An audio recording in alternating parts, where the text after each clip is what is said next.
Hello everyone, Ron here from RJJ's Reactions, and I am here with a bumped up request from Jean or Jeanne, and it is for the most impressive church in Paris, not Notre Dame. Notre Dame. I'm not sure which church they're going to be talking about. Down below it says Gothic architecture in France, but we'll see. I might have seen this church. I probably did see it at least from the outside. When I was visiting Paris, I visited several times and I visited a good chunk of France. I actually enjoyed the whole experience. But all of this was many, many decades ago now, so I haven't been back for a long, long time. But I probably at least walked past this because we walked all over Paris. We took the metro but we walked a lot, miles and miles and miles.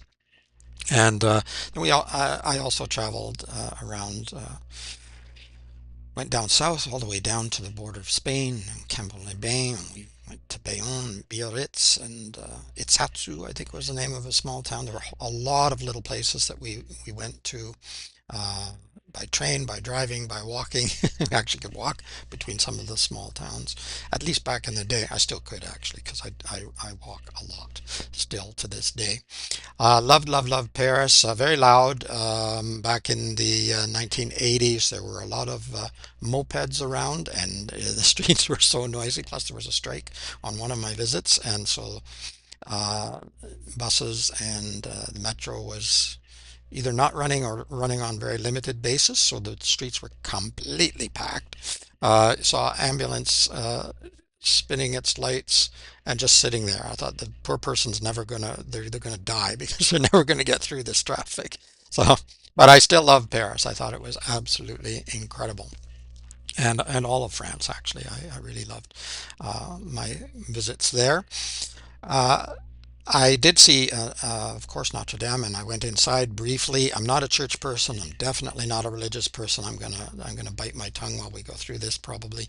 But let's enjoy the architecture because it is amazing the architecture of all the buildings. You know, a lot of the just residential buildings, even, and government buildings and things. The architecture is just amazing. So that will be fantastic. If you want to know how to bump up your request, actually, you could use a super chat as Jean did here, or you could check down below and there are ways to donate to the channel. You can just donate if you like. Thank you very much to those who have, or use one of those methods to make your request. Let me know what you want me to react to, of course, and if you have a shout out name you prefer, let me know that, because sometimes it is tricky for me to extract it and sometimes people use artificial names. So if you want a specific name, just let me know and you will get your reaction much quicker than on the regular list. The regular list is really long, so it will be a long wait if you go there. But I don't mind. There's lots of super artists to check out on the channel. Also, don't forget to subscribe here. I will put a link to this video down below if you want to go and check out the original video as well. But let's get started with the most impressive church in Paris. Gothic architecture, distinguished by its use of pointed arches, ribbed vaults, Ooh, and flying buttresses, wow. flourished in France in the 13th century, in a period of Very architecture intricate. known as High Gothic, where the construction of cathedrals reached an exceptional level of refinement and height. Around 1230, there was a reaction against the huge scale of High Gothic cathedrals, and architects began to use the same structural approach on smaller scaled buildings, which brought a new sense of intimacy and an increased complexity of detail, now intended to be appreciated at close quarters. This new style was later known as rayonnant Gothic. The word rayonnant is French for radiant, and this name is due to the rays of light that radiate through the windows. Awesome. The nature of the style made it ideal for palace chapels, of which the most spectacular example is the Sainte-Chapelle in Paris. Sainte-Chapelle.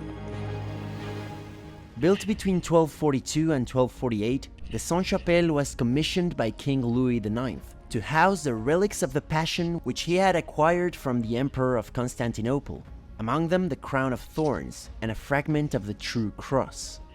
These relics cost him twice as much as the construction of the building, and he brought them to France in 1238. The Ile de la Cité, the heart of the city of Paris since antiquity, was dominated by Notre Dame Cathedral on the east. and on the west by the Palais de la Cité, the royal residence of the kings of France in the Middle Ages, making the island the seat of political and religious power. The chapel was built attached to the Palais de la Cité as a symbol of the king's piety and authority. So as you approach the building, standing within a small courtyard inside the palace, you'll notice its structure is slightly different than the larger cathedrals. In Gothic cathedrals, you have flying buttresses to hold the structure of the arches. But because this building is so small, flying buttresses would prevent light from passing through the windows. And the main objective of Gothic architecture is to get as much light as possible inside the building. I love stained So glass in order windows. to be able to have such small buttresses that could support the thrust of the vaults, the architect of the Sainte-Chapelle designed a system of internal iron rods that encircle the building, linking the buttresses horizontally. Interesting.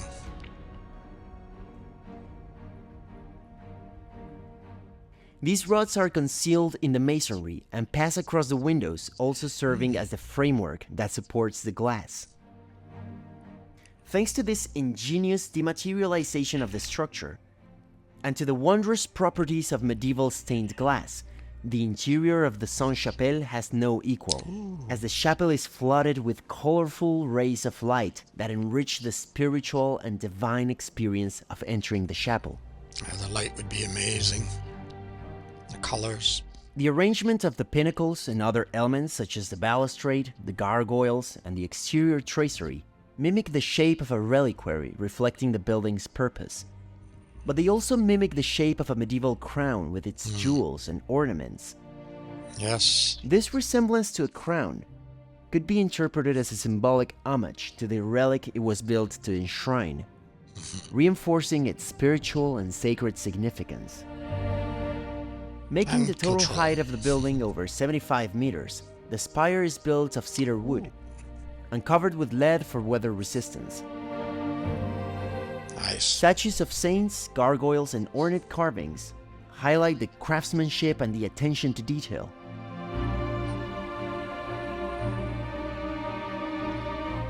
The spire not only accentuates the verticality of the building, making it visible from the distance, but also serves as a symbolic element that stretches towards the heavens. Or the sky. Beautiful.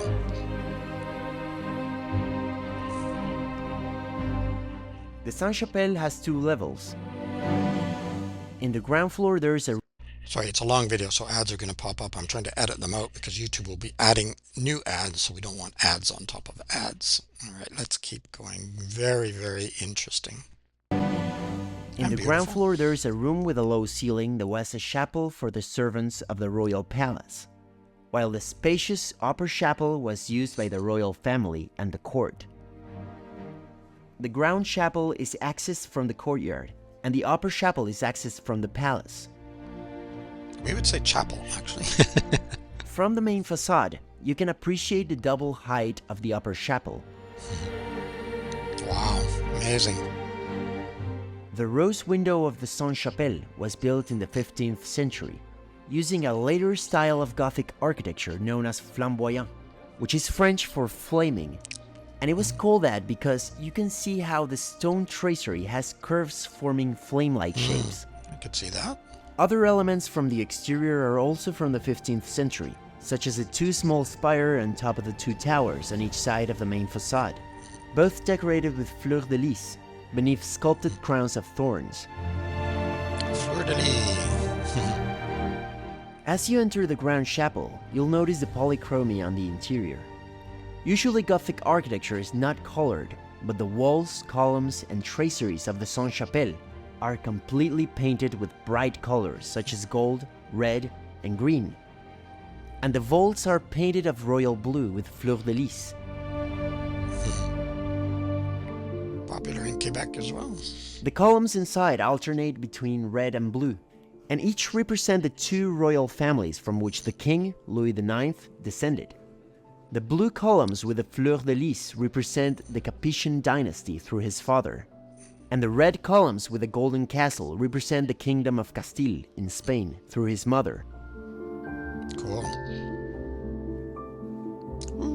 beautiful. And at the end of the chapel, in the center, you'll see a statue of Louis IX, known also as King Saint Louis.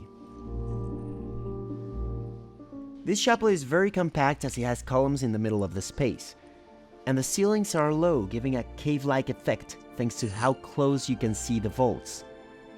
As I said, originally you would have entered each chapel through the central portal on each floor, but the way you access the upper chapel now as you visit the Sainte-Chapelle is through the spiral staircases on the sides after visiting the ground floor chapel. So after being compacted in the lower chapel, and then compacted even more as you climb up the narrow stairs, you finally Say Manuel Bravo did a great job on the video. Really, really fantastic. Super job.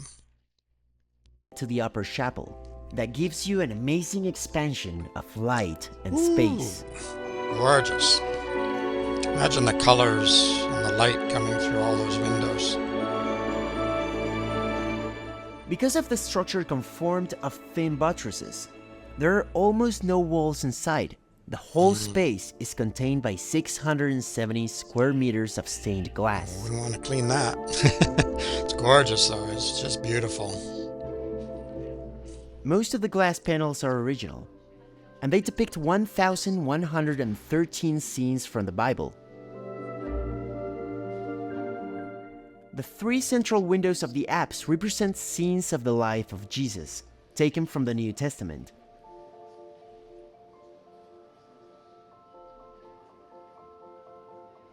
All the windows on the north and south sides, except for the last one on the south corner, represent scenes from the Old Testament, such as the creation or scenes from the life of Moses. The window on the corner depicts the history of the relics that were held in the chapel, presenting King Louis IX as the legitimate successor of the kings of Israel. And finally, the rose window, being oriented towards the west, depicts Beautiful. the book of Revelation, symbolizing the end of times.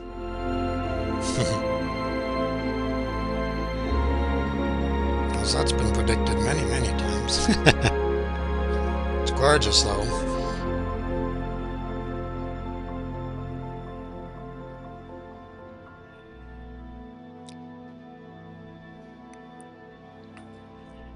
The most fascinating thing about the scenes depicted in the windows is that, although they are biblical scenes from antiquity, the characters are depicted as medieval people, wearing medieval clothes and armor, and walking in medieval towns surrounded by medieval castles. Kings from antiquity wearing castles. Kings from antiquity wearing medieval crowns, and ancient priests wearing medieval clothes. These biblical scenes are presented through a medieval lens, because artists from the Middle Ages could only draw upon their contemporary concept of king, attire, and architecture.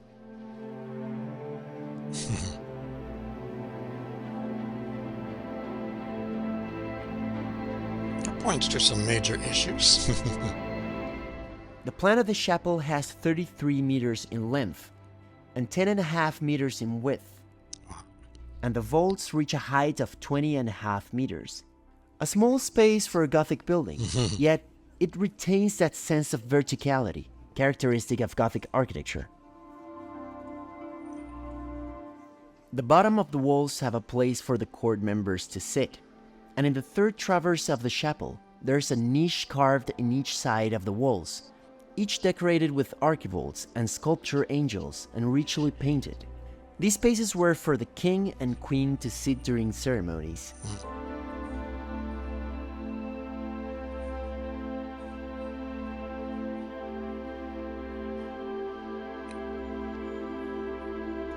Wow. At the end of the chapel lies the altar, which once held the 22 relics that King Louis IX had acquired. The Gothic altar is adorned with gilded elements and intricate carvings, and it serves as the focal point of the chapel's interior, drawing the eye upwards towards the stained glass windows and the vaulted ceiling.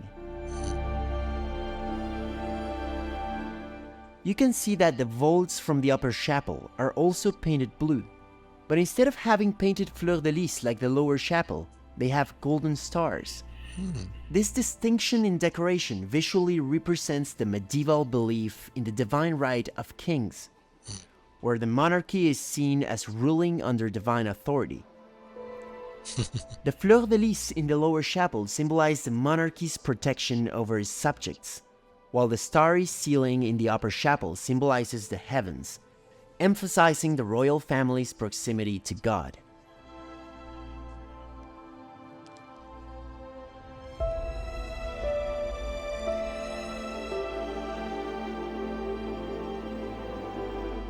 Just outside the chapel in the top level, you can see the main portal through which the royal family and its court would access the chapel back in the Middle Ages. You can see the figure of Christ in the center of the tympanum. Next to him are two angels with the two main relics that the chapel held, the crown of thorns and the cross, and on the sides are Virgin Mary and John the Baptist. Below, the lintel shows Saint Michel weighing the souls of the dead, those sent to heaven on the left and the damned on the right. Guess I'm on the right. On the lower walls, you see panels depicting biblical scenes. On the left, you have the creation, and on the right, Noah's Ark. Most of the portal was destroyed during the French Revolution, and it was remade by a French sculptor in the 19th century. Cool.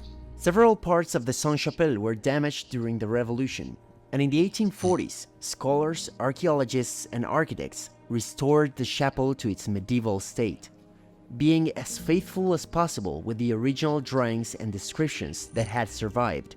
The most famous of these architects was Eugène Manuel Viollet-le-Duc, who, after working on the Sainte-Chapelle, dedicated his life to restore Gothic architecture, most notably the Cathedral of Notre. In the Middle Ages, Jean de Jardin, a French writer, described the experience of entering the Sainte-Chapelle, which gives us a sense of what medieval people thought when entering these impressive Gothic churches. But also that most beautiful of chapels, the Chapel of the King, most fittingly situated underneath the walls of the royal palace, is graced with the most firm and indissoluble structure of the most solid of the stones, the most select colors of paints, the precious gilding of the images, the decorous transparency of the glowing glass all around, Beautiful.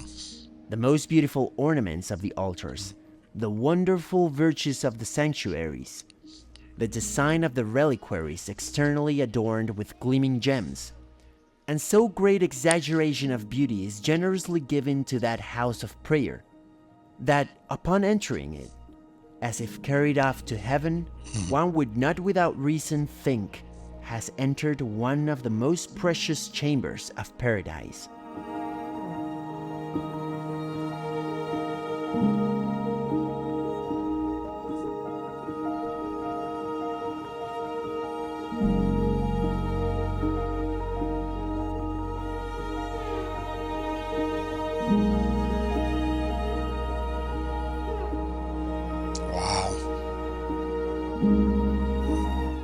I hope you learned and enjoyed. Please like this video, subscribe to my channel, and if you like Paris, there's more coming out of Paris very soon, and there's a playlist on my channel that you can go check out. Thanks for watching, and I'll see you very soon in the next episode. Goodbye. Goodbye. I don't want to get to the advertisements here. I'm guessing that's Manuel. Bravo. No, my accent's terrible. Anyway, I would leave it on you, but we got too many ads there, so I'm going to back up to these beautiful windows.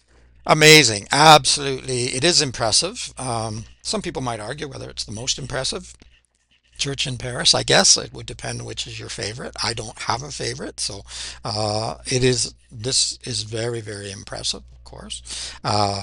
Amazing windows and the light, and I can see why this would inspire people to believe in the mythology. For me, it would be a testament to nature, human ingenuity, I think those things are far more, um, they connect far more with me. The stories are interesting, and you know, it's a connection point. A lot of literature references or alludes to some of the old stories from the Old Testament and or the New Testament and or other literature that also refers, because we build on other stories and creations and imaginations of the human mind, which is always looking for a leader of some kind, whether that's a god or a king, and here we have them combined together, and for good or bad. But I'll leave that. I really had to bite my tongue a lot through the whole video. um, but I was really enjoying the architecture, and I did when I was in Paris too. As I say, of the churches, cathedrals, of the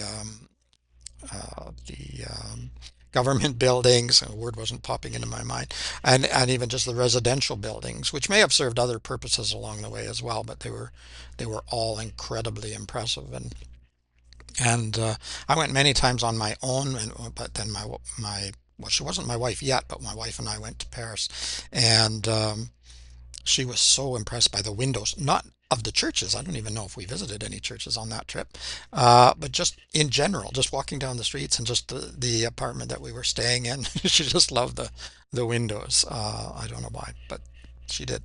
I liked them too, but there were lots of other things that I enjoyed. The I love stained glass though. It's really impressive. We had just a little bit of stained glass in one of our farmhouses, but nothing as impressive as that, of course. But there were colors, and I liked the way the light came through and shone on the floor. It was something that just intrigued me as a child. So, really good video. Thank you very much for this request. Gives us a little look into, well, they covered architecture of other buildings as well, but focusing on Saint-Chapelle. Absolutely impressive. I would have walked by this one or seen it from the outside. I don't think we went in.